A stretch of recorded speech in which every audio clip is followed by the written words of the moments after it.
Les damos la más cordial bienvenida a esta Jornada Internacional en Salud Mental y Autocuidado. Les agradecemos de manera muy especial al Laboratorio Viatrix por la colaboración en toda la programación y de manera muy especial con el regalo que nos hacen a través de un excelente conferencista que ya es muy querido y admirado en la Huaca, el doctor Mauricio Campos. De igual manera, también gracias a los demás conferencistas, al doctor Gustavo Carpintero, a la doctora Nadia Carmiol y a la doctora Marcela Galeano. Doctora Nadia de Costa Rica, Colombia y México. Entonces estamos 3 países tratando de cuidar la salud mental de todas las personas que estamos acá y a las que podemos irradiar y proyectar. Es una época, yo sé que a todos nos ha tocado difícil, aunque ya nos estamos acostumbrando un poco, ya después nos vamos a tener que desacostumbrar y volver a acostumbrar a lo otro nuevo que nos viene, y a eso nuevo que nos viene también vienen cosas que pensamos no son muy buenas, hay unas maravillosas, otras no son muy buenas, y para eso tenemos que prepararnos y cuidar la salud mental de todos los cercanos a nosotros y la de nosotros, obviamente. Las dejo en compañía de la señorita Mónica Román, de Laboratorio Viatrix, quien va a ser la encargada de colaborarnos en la moderación de esta importante actividad. Muchísimas gracias y muchas gracias a todos, y esperamos que sea de gran provecho esta jornada. Bueno, muy buenas tardes a todos. Primeramente, doña Dora, muchísimas gracias por el espacio y por abrirnos las puertas a Viatrix, en este caso Centroamérica y Caribe, para participar de esta jornada internacional. Como bien indicaba doña Dora, les damos la bienvenida a la Jornada Internacional en Salud Mental y Autocuidado, evento organizado por la Facultad de Psicología de la Universidad Autónoma de Centroamérica y Viatrix Centroamérica y Caribe, en el cual contaremos con profesionales de la salud y psicología, no solamente de Costa Rica, sino también de la región latinoamericana. Nuestro evento se desarrollará hoy y finalizará el día de mañana, donde abordaremos desde una perspectiva 360 la salud mental y el autocuidado. En nuestra primera jornada se abarcarán los siguientes temas. Iniciaremos con la conferencia Yo sí te veo, te escucho y me importas, prevención del riesgo suicida y primeros auxilios psicológicos, con el doctor Mauricio Campos de Costa Rica. Charla patrocinada por Viatrix Centroamérica y Caribe. El doctor es médico especialista en psiquiatría, profesor de posgrado de la Universidad de Costa Rica, miembro fundador de la Asociación Costarricense de Estudio y Prevención del Suicidio, miembro de la Red Mundial de Suicidólogos, coordinador del capítulo de prevención de suicidio de la Asociación Costarricense de Psiquiatría. Posteriormente al doctor Campos tendremos la conferencia Camino hacia el autocuidado con la máster Nadia Carmiol del Valle de Costa Rica, máster en Psicología Clínica y de la Salud, investigadora y docente de la UACA. Ha dedicado parte de su tiempo a la divulgación y atención en temas relacionados con la prevención del suicidio. Es miembro actual de la Red Mundial de Suicidólogos también. Y finalizamos nuestra jornada con un taller, Vuelve a tu centro y retoma tu paz de forma práctica, con la doctora Marcela Galeano de Colombia, psicóloga egresada de la Universidad Pontificia Bolivariana de Bucaramanga, psicóloga clínica especialista en salud ocupacional, factores psicosociales y trabajo saludable, con amplia experiencia en estrategias de promoción de la salud y mejoramiento de la calidad de la vida a nivel laboral, individual, familiar y grupal, docente e investigadora universitaria, creadora además de Yoga Lattes en este caso. A nuestro taller, para eso les recomendamos, más bien, o le damos unas breves sugerencias y requisitos. Para participar les hacemos la aclaración si es posible contar con un espacio adecuado, con ropa cómoda, un lugar sin interrupciones, si es posible contar con un mat de yoga o una silla cómoda como tal. Adicionalmente, instamos a ambientar el lugar con una vela o aromaterapia para poder conectar de una forma más fácil. Siendo así, les damos la bienvenida a nuestros ponentes y previo a iniciar las ponencias como tal, les recordamos que tenemos habilitado el chat a través de la plataforma Microsoft Teams, en donde pueden escribir sus consultas e inquietudes. Las mismas serán más que bienvenidas y abarcadas una vez finalice cada una de las ponencias y presentaciones. En este caso, y de parte de Beatrice, las dejo con Hazel Rodríguez, gerente de mercadeo del Sistema Nervioso Central para Beatrice Centroamérica y Caribe, y la doctora Joyce Ogilve, gerente médico del portafolio del Sistema Nervioso Central para Beatrice Centroamérica y Caribe, y con el doctor Campos para que inicie nuestra jornada internacional de salud mental y autocuidado. Muchísimas gracias, bienvenidos y espero que disfruten de este evento. Adelante, Hazel. Muchas gracias, Mónica, y muy buenas tardes a todos los que nos acompañan el día de hoy en esta jornada internacional del autocuidado y la salud mental. Para nosotros es un honor el día de hoy poder participar de este evento en conjunto con la Universidad Autónoma de Centroamérica, una institución que siempre abre las puertas para construir una mejor sociedad. Desde Beatrice, una compañía global dedicada al cuidado de la salud, queremos de alguna forma dar apoyo a todas las personas en el cuidado de su salud mental, dando herramientas para la prevención y sobre todo informar y normalizar un tema que ha sido tabú durante los últimos tiempos. Es por eso que nace Ponele Mente a tu Salud, una campaña de concientización sobre la salud mental y que será presentada por la doctora Joyce Gilbert.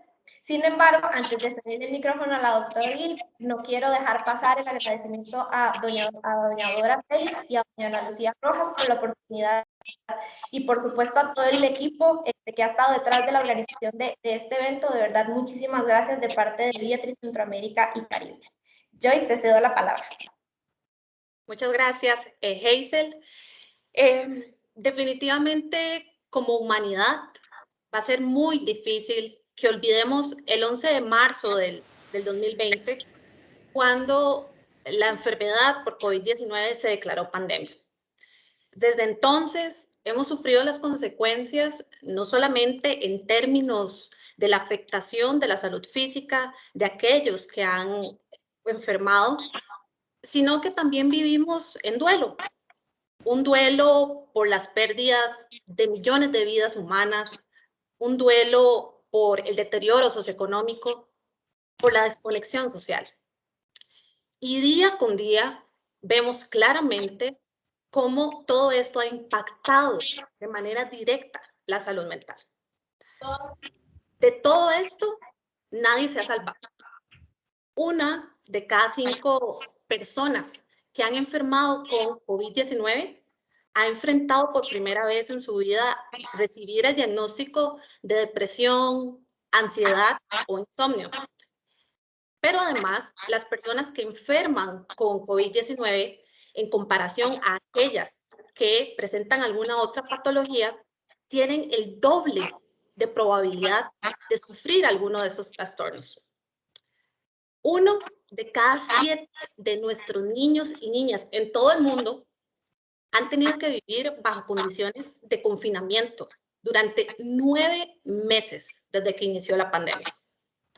A nivel local, a finales del año pasado, en la población costarricense general, más del 60% presentaba alguna sintomatología depresiva. Y ni qué hablar a nivel mundial de aquellos que tenían alguna condición o algún trastorno mental preexistente a la pandemia, que han experimentado lamentablemente una afectación crítica de su salud. Por todas estas razones es que en Beatrice creemos en esta campaña de concientización en materia de salud mental, que en alianza con otros sectores, por ejemplo, en este caso, líderes académicos como lo de la UACA, podemos contribuir a que la información educativa llegue a todos y todas. Pero lo más importante es que se pueda transformar en herramientas que nos permitan proteger y ayudar nuestra salud mental y la de nuestros seres queridos. Dadas estas razones que les acabo de compartir, los quiero invitar a seguir y a participar de todas las actividades que vamos a tener en esta campaña desde este mes de agosto y a lo largo del año, en el que esperamos el mensaje pueda llegar a todos y todas.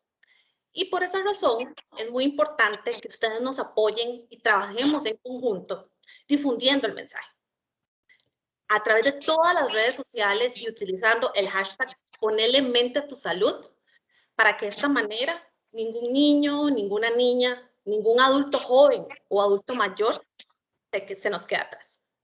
A continuación, le cedo la palabra al doctor Mauricio Campos para iniciar con su ponencia. Muchas gracias. Muchísimas gracias, Joyce. Agradecer primeramente al Laboratorio Viatrix por el apoyo para poder desarrollar esta actividad en compañía verdaderamente y bajo la dirección de la Universidad de la UACA. Ya la UACA, pues, en otros momentos había desarrollado otros proyectos y otros congresos, otras actividades educativas acerca del suicidio y había tenido, pues, yo la oportunidad de participar y apoyarles. Para mí, verdaderamente es un honor en esta unión que se está haciendo de muchos agentes sociales tan importantes como la universidad, como las farmacéuticas, como la parte médica, porque creo que en estos momentos tenemos todos que unirnos para atajar la cuarta ola de esta pandemia, ¿verdad? Que es sobre salud mental. Y enfocarnos en una población muy vulnerable y en una población que requiere muchísima ayuda y muchísimo apoyo, como lo es la población joven. Esta charla que vamos a dar el día de hoy va a ir enfocada, ¿verdad?, a dar algunos aspectos básicos, ¿verdad?, muy básicos, pero muy importantes acerca de prevención, de lo importante que es la escucha, el poder ver el mensaje que está detrás de las conductas suicidas y el de cómo actuar de una forma simple pero eficaz ante una persona que puede llegar a nuestro consultorio, llegar a nuestra oficina, ser nuestro amigo, nuestro compañero, nuestro alumno, nuestro profesor, nuestro hijo, cualquier persona que se acerque a nosotros y nos diga que no puede más, que está desesperanzado, que tiene deseos de morir, que tiene deseos de hacerse daño o que ha estado haciéndose daño de alguna forma o exponiéndose a alguna situación de riesgo y que nosotros veamos que puede acabar en una situación de posible suicidio. Entonces, la intención del día de hoy es que podamos conversar, no solamente es una exposición, sino que podamos conversar un poquitito acerca también de nuestra propia angustia y de todo lo que nos remueve cuando una persona nos dice tengo deseos de morir o tengo deseos de hacerme daño.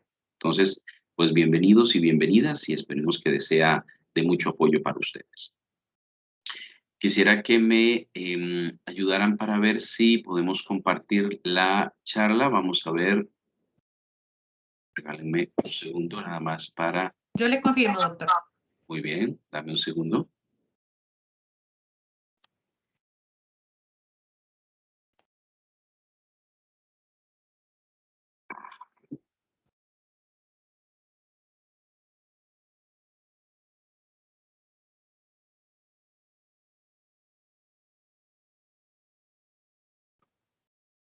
Ya podemos verla, doctor.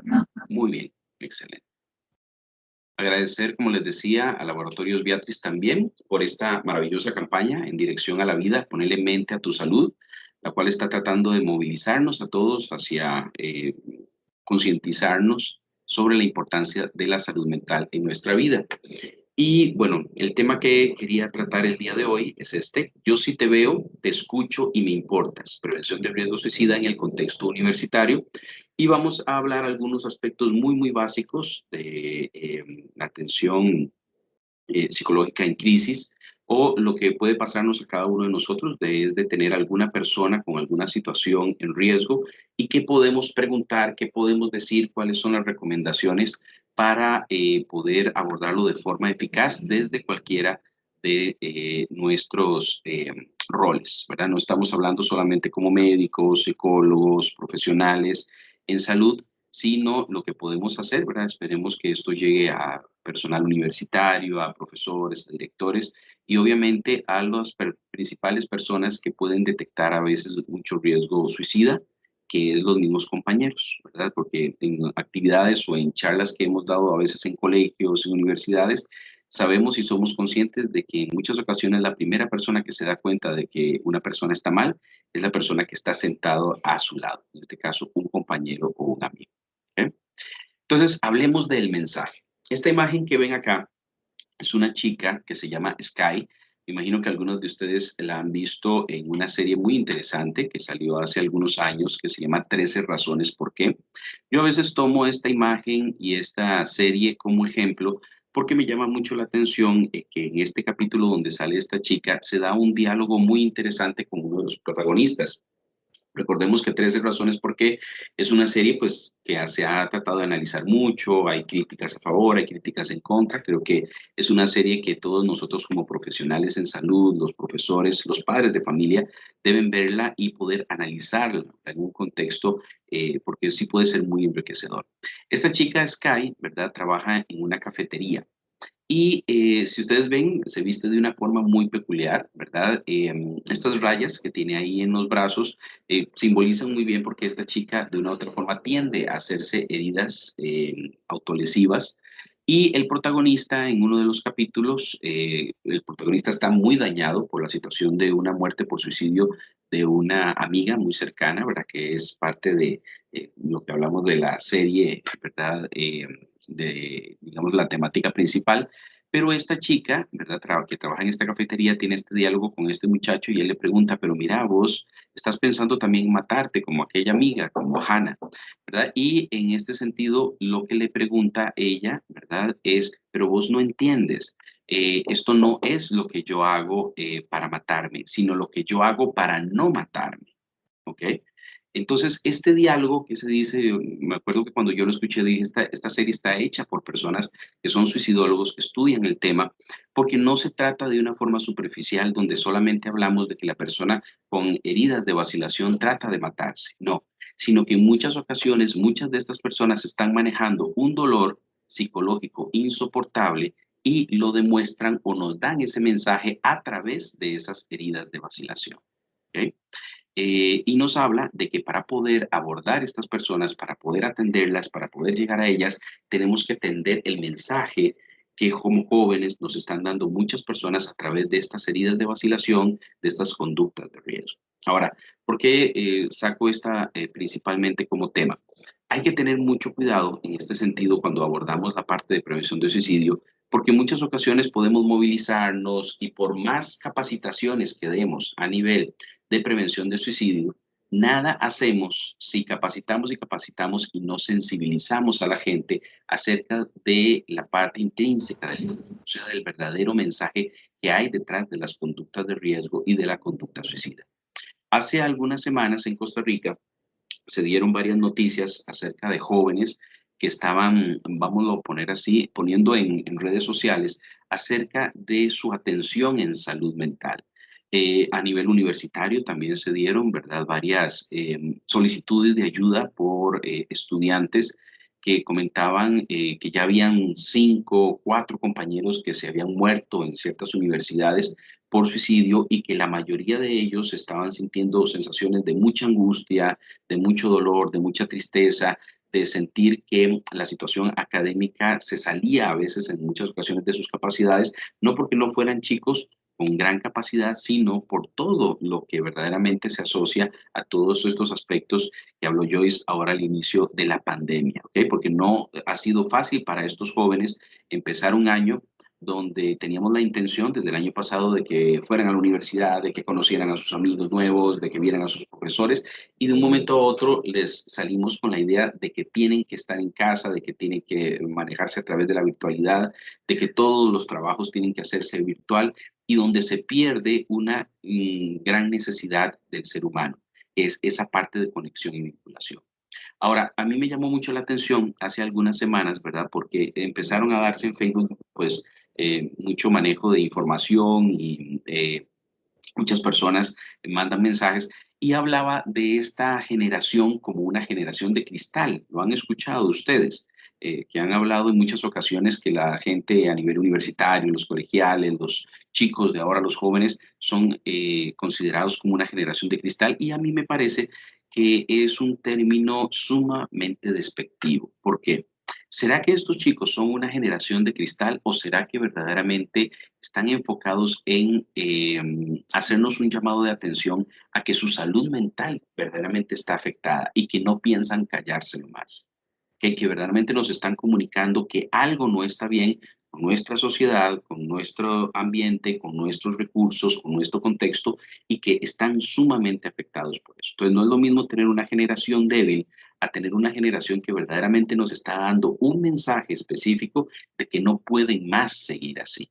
¿Okay? Y es muy importante que tengamos en contexto esto, que podamos discutirlo, porque cuando muere una persona por suicidio es una tragedia, pero cuando muere un niño, un adolescente, una persona muy joven por suicidio, verdaderamente nos confronta a nosotros como sociedad con qué estamos o qué no estamos haciendo para que esta persona joven, este niño, este adolescente no quiera seguir viviendo. ¿Okay? Y eso nos confronta directamente con quiénes somos y qué estamos haciendo para sostener estos chicos. ¿Okay? Ahora, hablemos de la depresión. Si pudiéramos, y a mí me interesaría mucho que las personas que están viendo esta charla puedan llevarse, si podemos asociar un trastorno al suicidio o al riesgo suicida, tendríamos que hablar de depresión. Pero es muy importante entender que en las personas jóvenes, especialmente en los adolescentes y en los niños, la depresión no se manifiesta solo como estamos visualizándola o como nosotros a nivel médico. Cuando llega un paciente frente a mí, normalmente uno hace una serie de preguntas, podemos pasar test y todo para detectar si hay depresión. Y la depresión se manifiesta en muchas ocasiones por una tristeza constante que va más allá de lo que la persona manifiesta normalmente, con un cambio normalmente funcional, hay una afectación en su funcionalidad.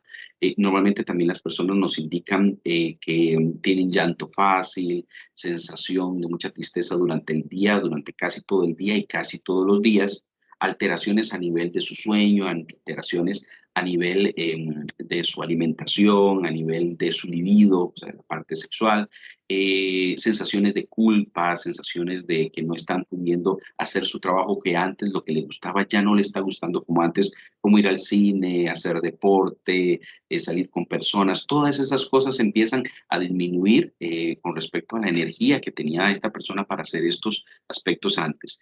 Pero lo que pasa con adolescentes y niños es que en muchas ocasiones no se nos manifiesta la persona diciendo estoy deprimida, estoy triste, sino que nos lo dan a través de ciertos mensajes que podemos llamar equivalentes depresivos. Por ejemplo, cuando a nivel de los jóvenes, especialmente a nivel de colegio, empiezan a haber escapes de colegio, escapes de casa, conflictos y peleas, ¿verdad? Digamos, con otros compañeros, irse a golpes, agresiones, bullying, situaciones de promiscuidad sexual, o sea, de una gran cantidad de parejas sexuales, lo cual conlleva un gran riesgo de enfermedades de transmisión sexual o un embarazo adolescente.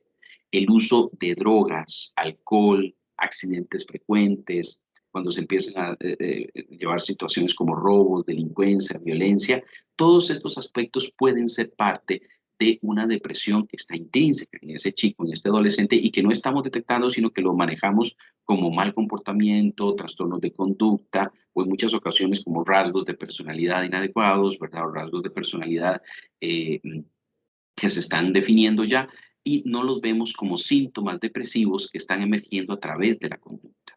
En muchas ocasiones les decimos a los papás que es muy importante tener en cuenta las fallas académicas y laborales de los chicos, porque cuando un chico viene bien, un joven, ¿verdad? Viene bien académicamente, en un momento hay un bajonazo fuerte, podemos estar ante un cuadro importante a nivel de depresión.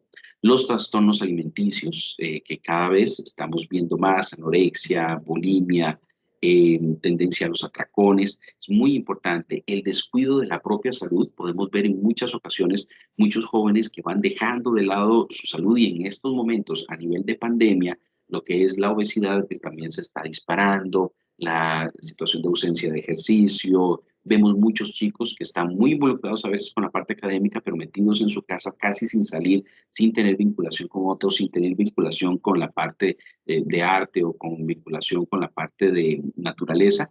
Y eso nos va muchas veces dando muchas señales de que un chico puede estar también deprimido. Y en estos momentos, por ejemplo, imagínense a nivel de colegio, universidad, ¿cómo podemos pedirles a los chicos que no estén en contacto tanto con Internet si verdaderamente todas sus situaciones académicas tienen que ver con el Internet? Entonces, algo que estábamos tratando de manejar anteriormente se ha convertido en la única vía en que el joven puede tener para contactarse con la universidad o contactarse con otros compañeros o amigos. ¿Okay? Entonces, verdaderamente estamos en una situación donde posiblemente la pandemia está llevando o es un gran caldo de cultivo para una serie de equivalentes depresivos. Pero la pregunta es si nosotros como adultos, si los profesores, si los médicos, si los directores de universidades están viendo a qué nivel está pudiendo llegar la depresión dentro de estos chicos. y cómo y cuáles son las señales.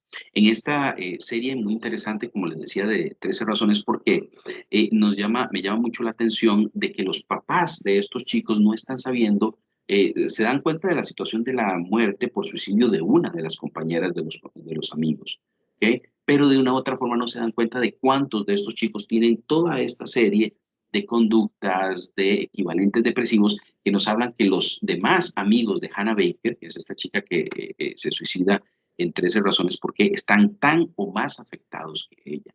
Lo que pasa es que no nos lo, digamos, el mensaje no se da a través de un intento de autoeliminación o un suicidio, sino que se da a través de todos estos equivalentes depresivos, y que lo que me llama mucho la atención de la película, verdad, es que nos indica, de la serie, es que nos indica que no sabemos lo que está pasando en el mundo interno de estos chicos, y en muchas ocasiones sus mismos padres de familia tampoco lo saben. Por eso estamos viviendo no solamente una epidemia de depresión y de riesgo suicida, sino que es una epidemia de soledad en muchas ocasiones. Ahora, ¿cuáles son los síntomas y signos más frecuentes que hay en estos chicos con depresión? Primero, irritabilidad, ira, hostilidad. Recordemos que la depresión en adolescentes no se evidencia normalmente con aspectos, o no se evidencia con gran frecuencia con solo depresión, sino con irritabilidad. Entonces nos vienen los padres de familia diciendo: es que mi hijo está tirando cosas, golpea puertas, viene muy enojado, pero cuando lo vemos relacionándose con sus amigos, todo eso cambia, ¿verdad? Entonces a mí me confunde mucho. Y en muchas ocasiones tenemos que comentarle a los padres de familia, ¿verdad?, que esto es una conducta muy normal en depresión, que no se manifiesta simplemente con una tristeza que se mantiene o constante, sino que en muchas ocasiones es con arranques de ira y hostilidad. La tristeza y la desesperanza van de la mano. La desesperanza es esa sensación que la persona tiene de que las cosas nunca van a cambiar. Muchas ocasiones, cuando empezamos a trabajar con la familia, los chicos mismos nos dicen: doctor, ¿para qué va a hablar con mi familia? ¿Para qué va a hablar con ellos? Si ya yo he hablado de todas formas y no han entendido. En muchas ocasiones, bueno, tenemos que trabajar a nivel familiar para tener otras vías de comunicación, porque las otras ya se han agotado, o los chicos sienten que ya se han agotado. Llanto frecuente, aislamiento de amigos y familiares, que es muy importante, y en estos momentos donde se nos está pidiendo por salud aislarnos de los demás, entonces, ¿cuántos chicos están en sus casas aislados a propósito de cuidar su salud física, pero con gran factura hacia su salud mental? La pérdida de interés en actividades, o sea, cuando una persona deja de hacer las cosas que le gustaba. Tenemos chicos que antes hacían deporte y que iban al cine, que iban a aspectos de arte, que tenían sus grupos juveniles, música, etcétera, y que de una u otra forma todo esto ha ido disminuyendo, precisamente por la situación de pandemia, pero al mismo tiempo también porque puede haber una depresión de fondo. Cambios en hábitos de alimentación y sueño, inquietud y agitación, y no saber controlar la ansiedad va de la mano. Creo que los compañeros que hacen clínica acá, ¿verdad?, tanto los psicólogos clínicos, nosotros como médicos, hemos podido ver una pandemia de trastornos de ansiedad también, que se ha aumentado mucho, con crisis de pánico, fobias, hasta la misma agorafobia, que digamos que tiene que ver con esta dificultad para poder salir a espacios abiertos o estar en un lugar donde no puedes irte fácilmente.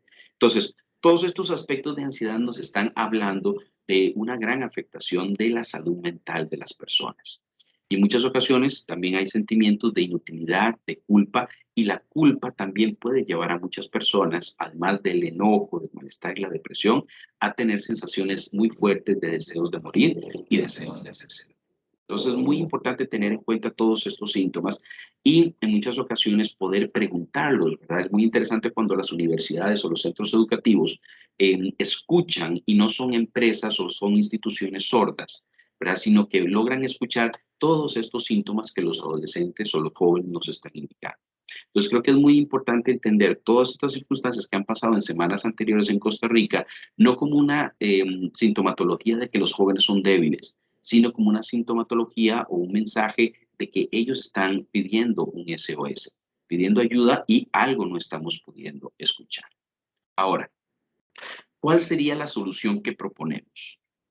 La escucha activa. Y esto es muy importante, no solamente a nivel de las personas, a nivel de los profesionales, sino también a nivel de las instituciones. ¿Okay? Y por ende, esta charla se llama Yo te veo, yo te escucho y me importas. ¿Por qué? Porque estos 3 puntos son importantes y al final los vamos a tocar ya más directamente.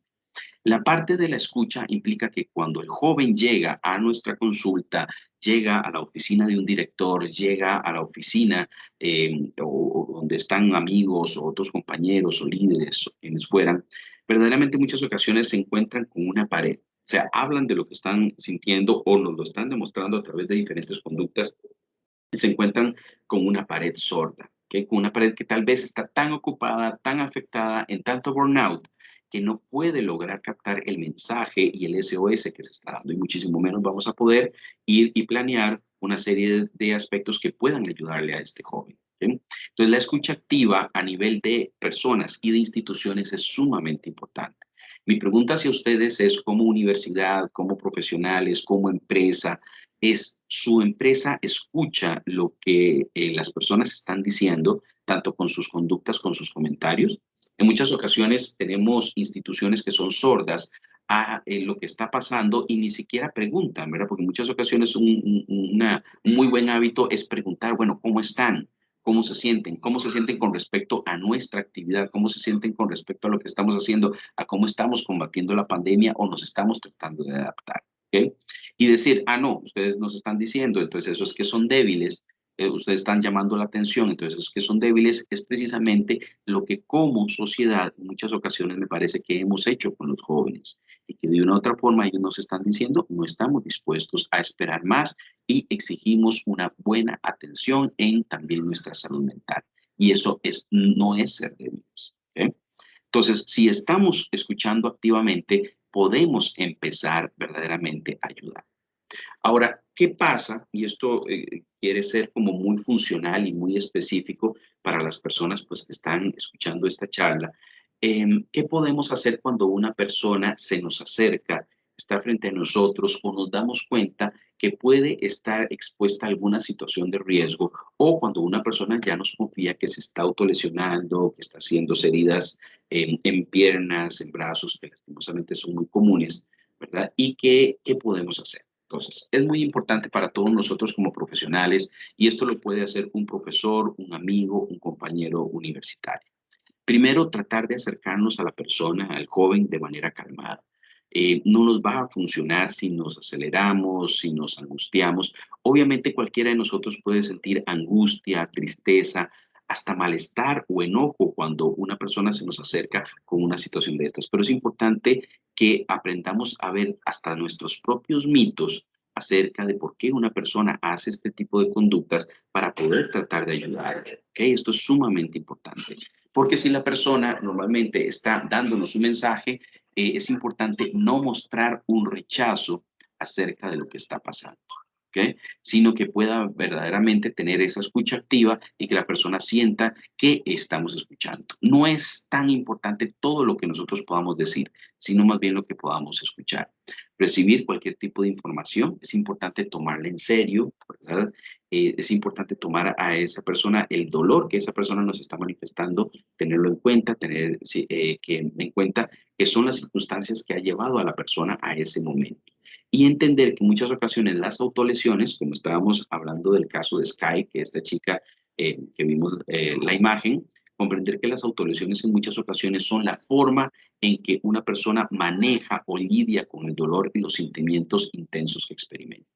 Hace algunos años, en un curso muy interesante, nos decía uno de los doctores psicoterapeutas que en algún momento había trabajado con un papá, ¿verdad? Cuando un chico se estaba haciendo heridas de vacilación, y que el papá le decía, pero doctor, ¿no será que está llamando la atención? Bueno, creo que la respuesta más factible para un papá o para una persona que nos dice esto es, sí, en efecto, la persona está llamando la atención. El problema es que haya llegado a ese nivel para llamar su atención. ¿Ok? Entonces, muchas personas comentan o piensan que cuando la persona se hace una herida de vacilación está tratando de manipular a los demás. ¿Okay? Hay cierto tipo de circunstancias donde se valora el movimiento que hay en el contexto a través de estas heridas de vacilación o de estas heridas. Pero en la mayoría de las ocasiones, la mayoría de los jóvenes ocultan por mucha vergüenza estas heridas. Y los papás nos dicen, doctor, yo no sabía, hace un año mi hijo se está cortando. Fue que de casualidad lo vi cuando se estaba cambiando y me di cuenta que estaba todo rayado, todo cortado. ¿ok? Entonces los chicos normalmente no lo utilizan para movilizar el entorno, pero cuando nos damos cuenta de que está pasando, tenemos que tener en cuenta qué nivel de angustia, qué nivel de ansiedad, con qué estará lidiando este chico para llegar a cortarse a sí mismo, ¿ok? Entonces es muy importante escucharle, que no se sienta atacado, que no se sienta culpabilizado y permitir que la persona pueda verbalizar y ojalá poner el dolor, digamos, lo que diríamos nosotros, sobre la mesa. ¿Okay? Recordemos que estas heridas de vacilación, estas conductas autolesivas son muy comunes en personas. No precisamente podamos decir que todas las personas que lo están haciendo hayan tenido alguna situación traumática o de abuso, pero en muchas ocasiones hay vivencias traumáticas o de abuso que se manifiestan posteriormente con conductas autolesivas. ¿Okay? Entonces es muy importante entender, y en muchas ocasiones cuando llega un paciente con este tipo de circunstancias y empezamos a trabajar con él, más adelante nos vamos dando cuenta de los intensos sentimientos de angustia, de culpa, de vergüenza, de dolor que se están manifestando y que en muchas ocasiones esconden situaciones traumáticas muy fuertes. Entonces es muy importante tener en cuenta que estas circunstancias pasan, que estos aspectos pasan, pero que es posible ayudar a estas personas a través de entender este mensaje. En Costa Rica valoramos estas conductas de lesión como gestos suicidas, que son intentos de autoeliminación con poca posibilidad de que causen verdaderamente la muerte de la persona. Pero no por ende, cuando llegan a emergencias, en muchas ocasiones estas personas son minimizadas, esta situación es minimizada, y no entendemos esto como un mensaje que si no es atendido a tiempo, esto va a seguir evolucionando y puede llegar, sí, a un intento de autoeliminación. Numerosos estudios que se han hecho en Estados Unidos, afortunadamente, nos hablan de que estas conductas autolesivas son parte de lo que llamamos un ensayo, en muchas ocasiones, que la persona hace con respecto al dolor y con respecto a la muerte. ¿Okay? Y sí se ha visto una gran cantidad de personas que hacen gestos suicidas o heridas de vacilación que a futuro, lastimosamente, ya hacen intentos de autoeliminación más severos o terminan con suicidio. Entonces es muy importante tomar en cuenta estos gestos suicidas o heridas de vacilación. ¿Okay? Ahora, ¿qué pasa si un compañero alumno viene y nos dice, bueno, tengo deseos de morirme, tengo deseos de hacerme daño? Es muy importante fomentar la comunicación y la búsqueda de ayuda. Estos casos no es aconsejable manejarlos solos.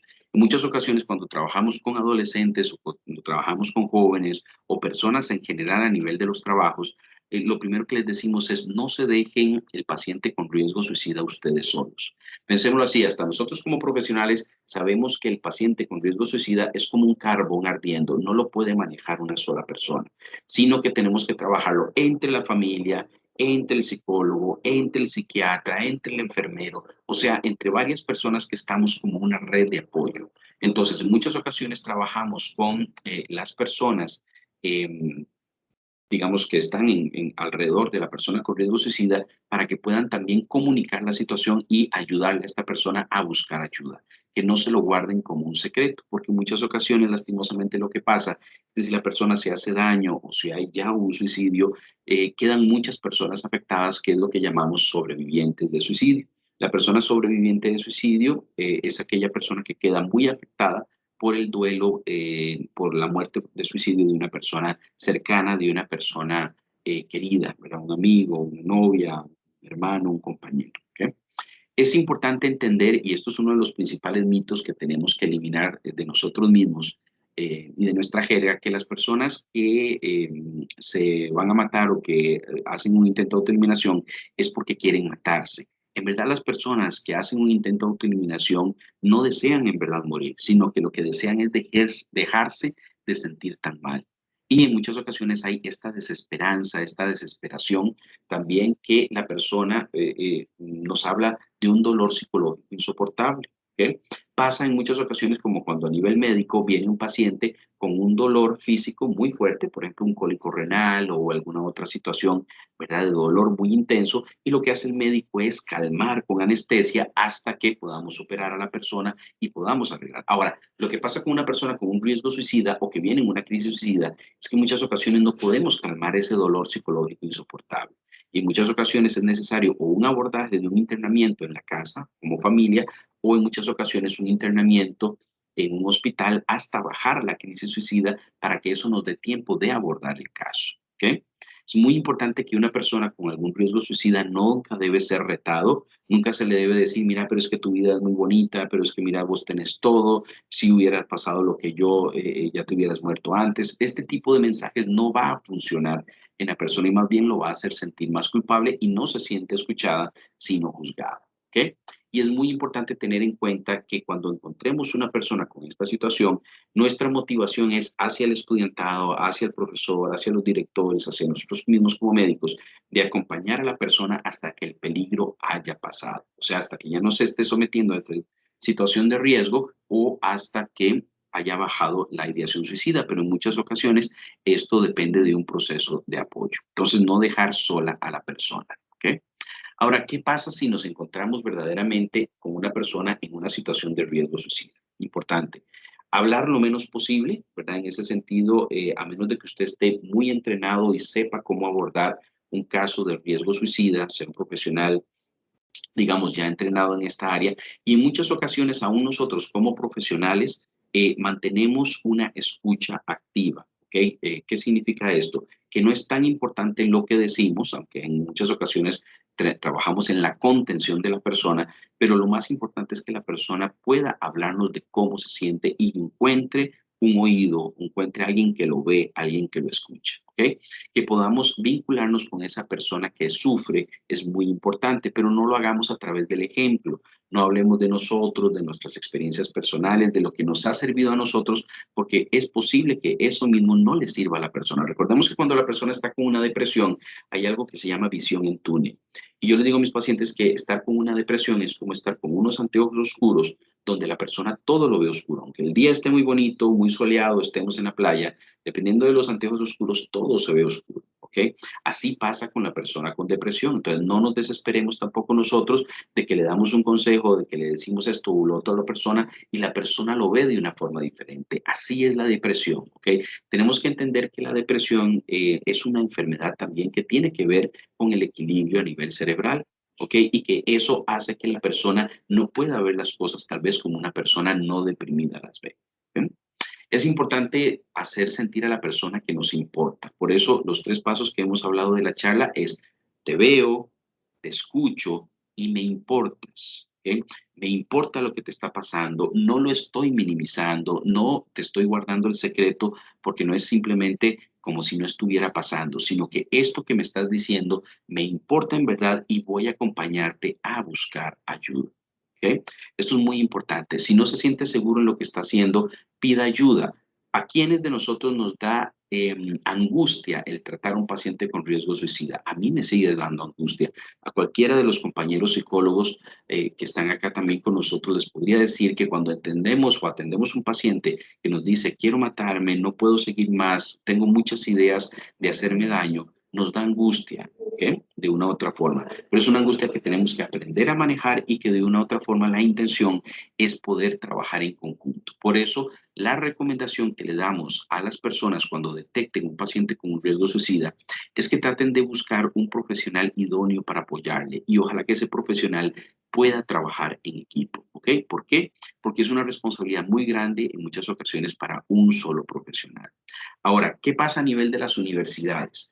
Una recomendación que le damos, me recuerdo hace algunos años que tuve la experiencia de ir a una universidad pública eh, a dar unas charlas sobre prevención de riesgo suicida y me llamó mucho la atención porque el abordaje que estaban dando los psicólogos, el trabajador social, los profesores, era tal que yo veía una red de apoyo tan grande para las personas jóvenes, ¿verdad?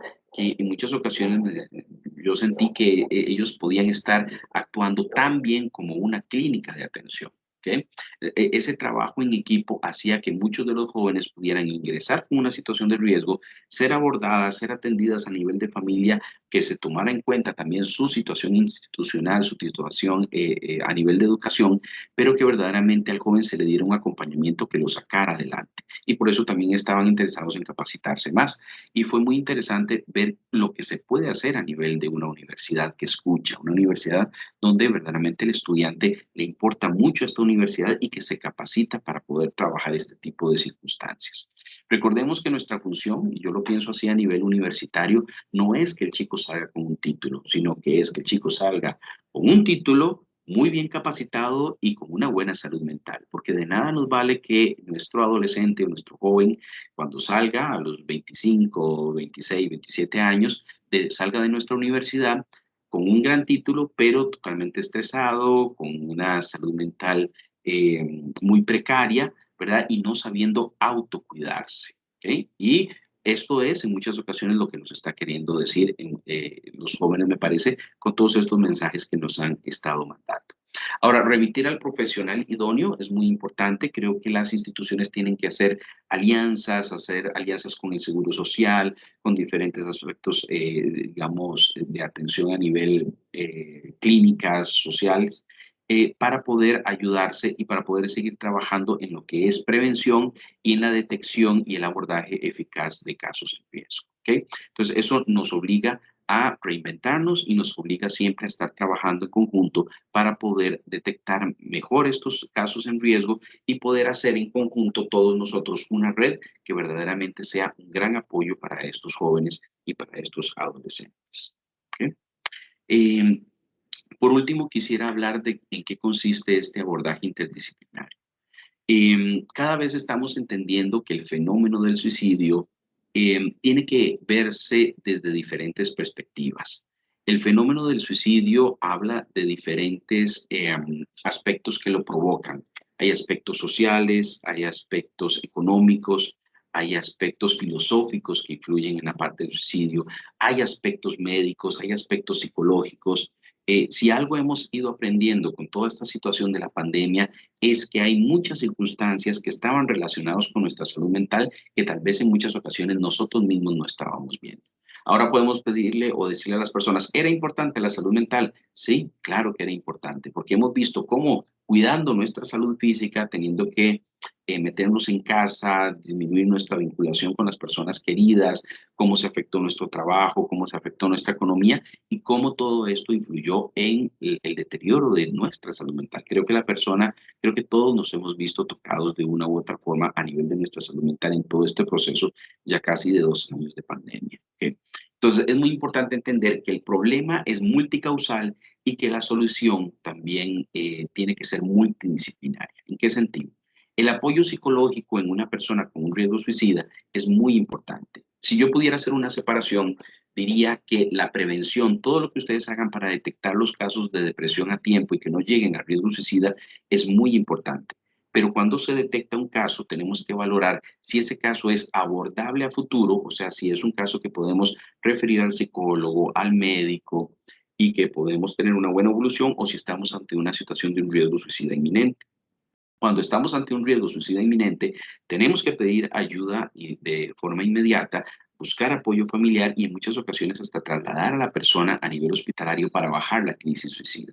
Afortunadamente, la mayoría de los casos no llegan a este nivel, pero si podemos detectar una persona a tiempo, el abordaje interdisciplinario es muy importante. Así como también en muchas ocasiones la persona es internada en un hospital por una situación de riesgo suicida, egresa y tenemos que tener en cuenta esto. No podemos ponerle la responsabilidad a la atención social, a la caja o a los hospitales de que regulen totalmente a la persona con tal de que el problema se haya arreglado. Normalmente cuando una persona es internada en un hospital, en una clínica, su situación tal vez de crisis puede ser mermada, pero de una otra forma, si vuelve al contexto que lo enfermó, vamos a tener un muchacho que va a estar otra vez hospitalizado en un mes, si no es que pasa algo peor, ¿ok? Entonces, esto tenemos que tenerlo muy en cuenta. La persona cuando egresa a nivel de un hospital, ingresa a nivel de su atención, es muy importante que a nivel comunitario tengamos en cuenta qué fue lo que enfermó. Por ejemplo, una situación de un adolescente que esté viviendo bullying, por mejor que sea el tratamiento o el apoyo psicológico, si lo ingresamos exactamente al mismo lugar donde ha estado siendo agredido todo este semestre, vamos a tener un chico que su enfermedad va a seguir evolucionando y nos va a dar otro intento de autoeliminación o alguna situación diferente. ¿Okay? Entonces, ¿qué pasa? O si el chico o la persona está viviendo una situación de violencia, agresión, hasta en su misma familia, por mejor que haya sido el proceso hospitalario y la disminución de la crisis, si vuelve a la situación que lo enfermó, estaríamos teniendo una persona que pronto va a recaer. ¿Okay? Entonces, cuando la persona egresa a nivel hospitalario o cuando detectamos la situación en riesgo, es muy importante el abordaje interdisciplinario. El apoyo psicológico es fundamental para que la persona logre detectar cuáles fueron, digamos, las circunstancias detonantes que hicieron llegar a ese nivel o a ese extremo de ya no querer vivir. El abordaje médico y psicofarmacológico en muchas ocasiones es necesario. Muchas personas tienen muchos mitos, muchas dudas, mucho recelo acerca de la parte médica y la farmacológica, pero verdaderamente la mayoría de los casos graves o moderados que tienen una buena resolución es porque el médico psiquiatra y el psicólogo y la familia trabajan en conjunto para que la persona salga adelante. Recordemos que hay otros tipos de enfermedades que también pueden cruzar con riesgo suicida, como el trastorno bipolar, la esquizofrenia, los trastornos de ansiedad a nivel de descompensación o trastornos de personalidad. Entonces, todos estos tipos de trastornos es importante atenderlos desde la parte médica y de la parte psicológica. Ahora, cuando hablamos del apoyo médico y farmacológico, hay que quitarnos mucho de nuestra mente muchos tabúes que hacen que las personas no logren acceder en muchas ocasiones a tratamiento farmacológico de calidad o adecuado a tiempo.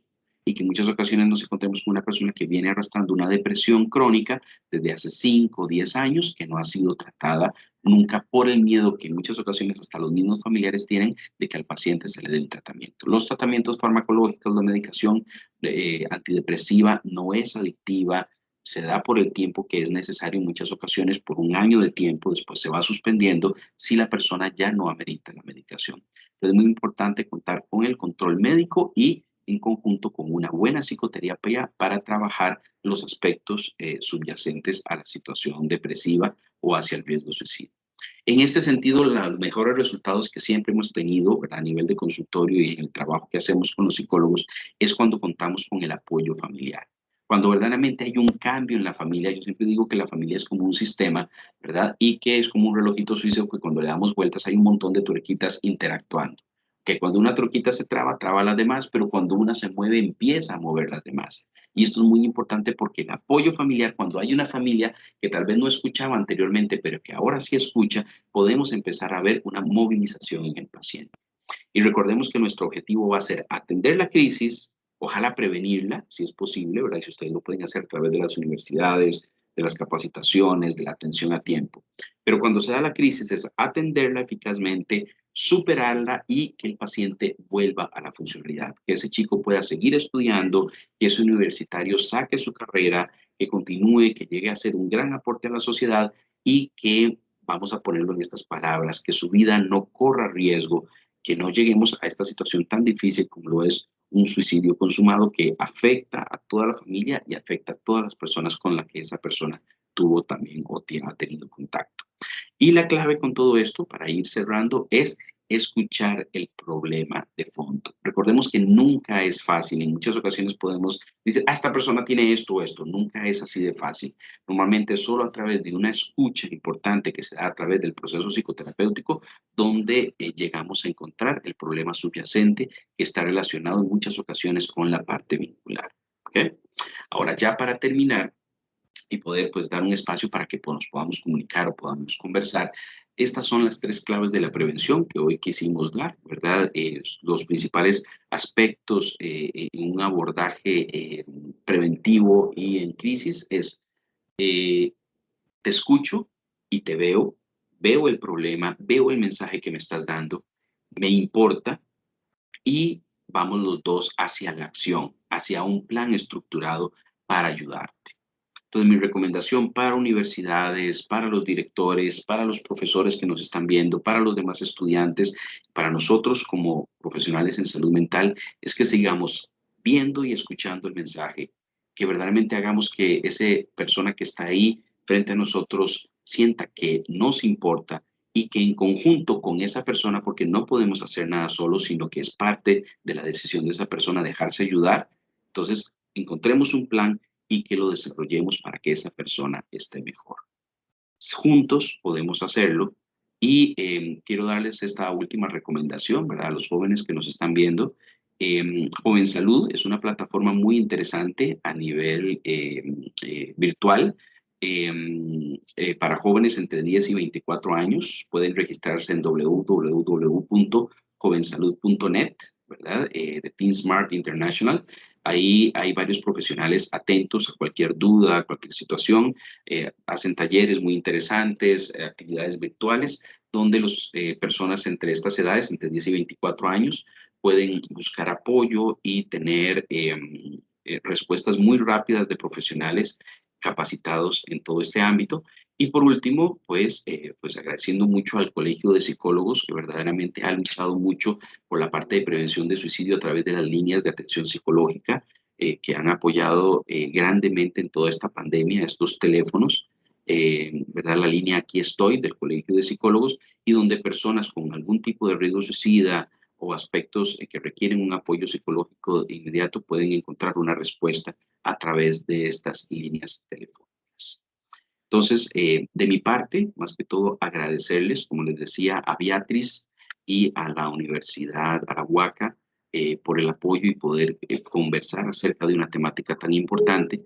Y me despido más que todo con este mensaje: la lucha para prevenir el suicidio empieza rompiendo el silencio.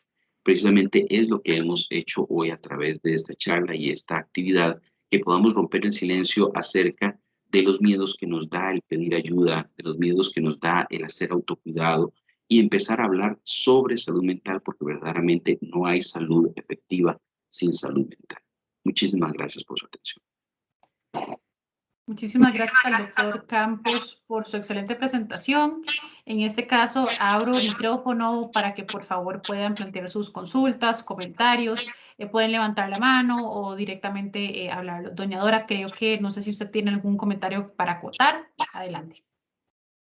Bueno, en primer lugar, el agradecimiento tanto a Beatriz como al doctor Mauricio. Siempre es un gusto escucharlo. El aprendizaje es enorme. Creo que pocas personas tienen el dominio, la sensibilidad y el respeto para tratar estos temas como el doctor Mauricio.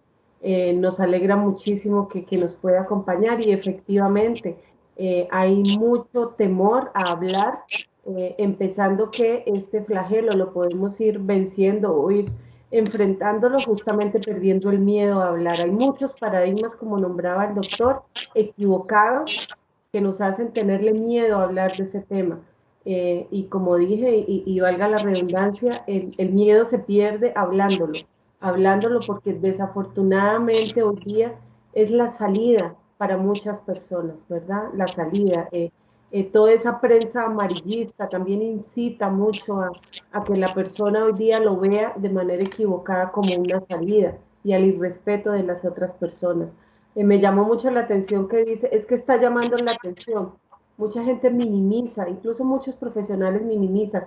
Pues qué grave y qué triste que tengan que llamar la atención de esa manera, ¿verdad? Entonces, bueno, muchísimas gracias, y espero que el público asistente haga diversas preguntas. Muchas gracias, Don. Muchas gracias, Mónica. Muchas gracias, Dora. Bueno, abrimos el espacio para cualquier participante que tenga alguna consulta para el doctor o algún comentario.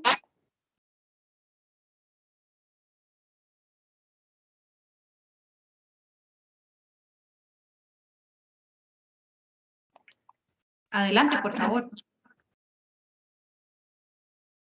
Hola, buenas tardes. Un saludo, doctor. Un placer escucharlo, como siempre. Concuerdo con doña Dora. Siempre es un placer escucharlo porque usted transmite muchísima información súper importante para nosotros, ¿verdad? Que trabajamos en el tema de la prevención. En realidad, lejos de una consulta, es más que todo un comentario que me pareció muy importante, doctor, que usted está trabajando con esta serie de las 13 razones.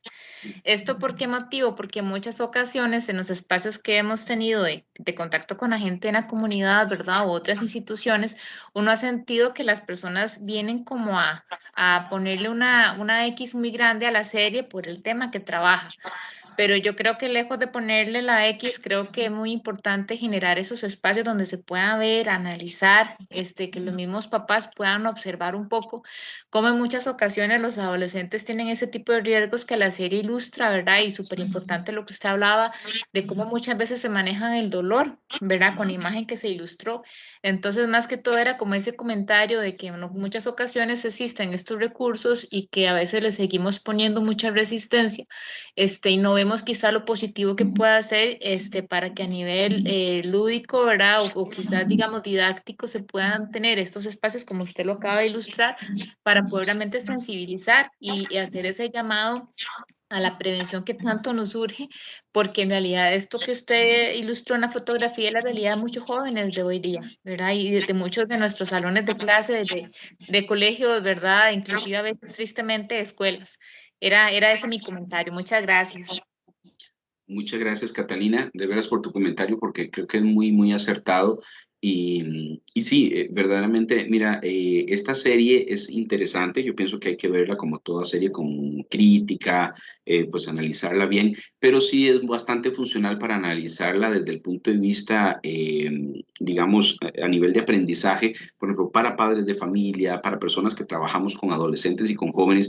Y yo creo que es muy importante saber, ¿verdad?, que cuando hablamos de suicidio, como todo aspecto que involucra mucho tabú y mucho aspecto, ¿verdad?, de esto, del silencio, es cuesta arriba, ¿ok? Cuando salió la primera temporada, que creo que es la que vale la pena, pues, analizar y ver, hubo muchas críticas, unas a favor, unas en contra, otra gente decía, no, pero es que es muy romántica el asunto, esto no es así. Y yo creo que en muchas ocasiones, ¿verdad?, no vemos que el adolescente o el joven sí está pasando por una serie de circunstancias como lo plasma en la serie. Fue interesante ver algún análisis, ¿verdad?, que hicimos en algún momento con otros profesionales de salud y algunas personas decían, no, pero no aporta nada, pero yo creo que no aporta nada en el sentido de si no podemos escuchar el mensaje que nos está dando la película, al igual que en muchas ocasiones no podemos escuchar el mensaje que nos están dando los jóvenes. Hay muchos mensajes que nos están dando los chicos a través de conductas de riesgo que no estamos tomando en cuenta, ¿verdad? Podemos ver La calle de la amargura o otras, ¿verdad?, totalmente llenas de chicos drogándose y alcoholizándose y no estamos viendo el mensaje que nos están dando estos chicos detrás de eso. ¿Ok? O todas las circunstancias que están pasando a nivel de riesgo suicida, a nivel de otros aspectos, ¿verdad? A nivel de las circunstancias de estos últimos días de noticias, de todo, que creo que debemos analizarlos bien en el contexto de lo que están pasando los adolescentes y los jóvenes y lo que nos está movilizando a los adultos, que en muchas ocasiones cometemos el gran error de ponernos sordos ante la situación que estos mismos chicos nos están dando a través de estas conductas. Gracias, doctor. Previo a darle la palabra a doña Viviana, le voy a leer una pregunta plasmada a través del chat. Indica Andrea María Monge. Buenas tardes, doctor. ¿Alguna otra recomendación de un libro que hable sobre la prevención del suicidio? Vieras que hay un libro costarricense muy interesante de un autor que conozco, que el libro se llama El día que no existí. ¿Ok? Este libro habla un poco sobre la vivencia de un joven adolescente que vive bullying y que en un momento llega a sentir esta sensación de desesperación sobre deseos de morir.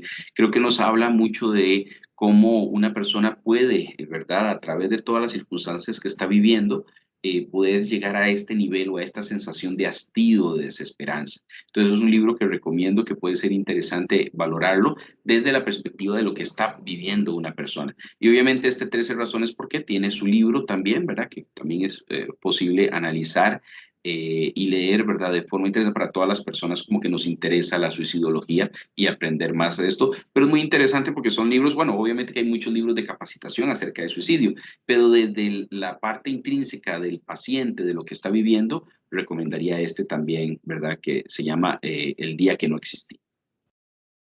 Gracias, doctor. Viviana, tenía la mano levantada. Adelante. Bueno, primeramente, buenas tardes. Buenas tardes.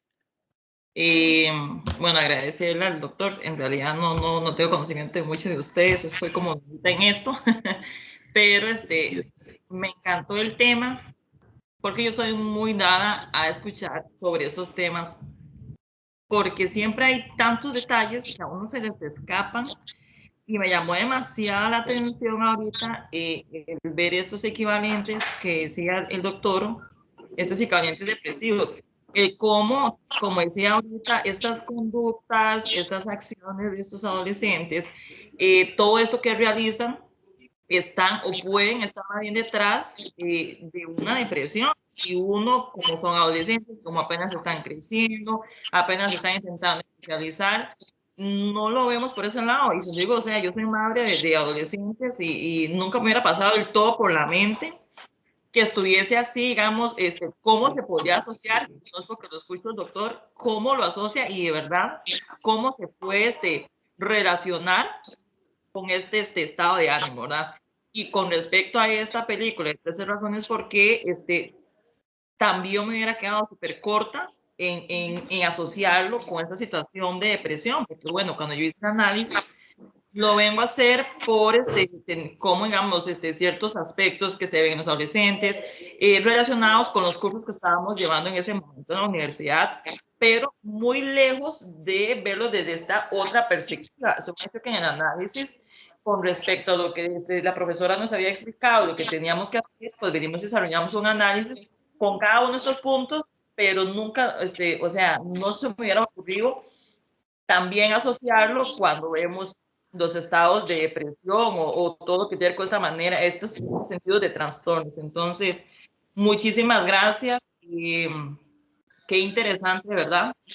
Y ya súper agradecida y se nota que hay que seguir trabajando y estudiando en todo esto y a leer esos libritos y ver de verdad de qué otra manera se puede identificar, porque sí, los chicos, y ahí yo lo noto de que son como una cajita de sorpresas y tal vez cosas que uno crean que son dentro de las normalidades, que se encierren y no quieran salir, puedan estar dando unos indicios de otras cosas más bien, y que también nos hagan, no realmente nos van a venir a decir, porque tampoco son dados a hablar lo que están sintiendo, pero sí hay detrás de ellos mucho. Entonces, muchísimas gracias, de verdad, doctor.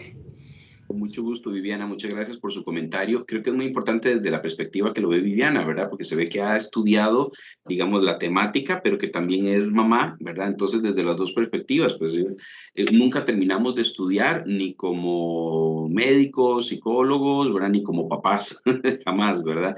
Más bien como papás tenemos que estar siempre estudiando y valorando y abriendo nuestros oídos al mensaje que nos dan los chicos, no solamente con lo que nos dicen, sino sus actitudes. Entonces, en efecto, esta serie es muy interesante porque tal vez las personas lo puedan ver desde el punto principal es el suicidio de esta muchacha, ¿verdad? Que da origen a la serie y a la ilusión de ver, porque esta chica lo que evidencia en la serie es, deja una serie de cassettes en los cuales va diciendo quiénes influyeron en ese suicidio.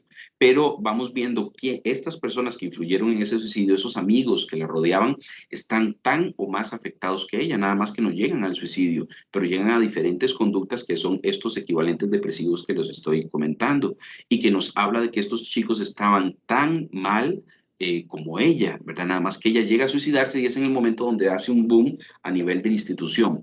Un punto importante que tal vez no logramos tocar mucho, Viviana, es que la institución en esta 13 razones por qué se cierra, ¿verdad? Y ellos nada más se dedican a defenderse de la situación del suicidio de esta chica, pero no empiezan a ver que hay otro montón de chicos en riesgo y bueno, la temática es muy interesante cuando vemos que empiezan a estallar también ellos.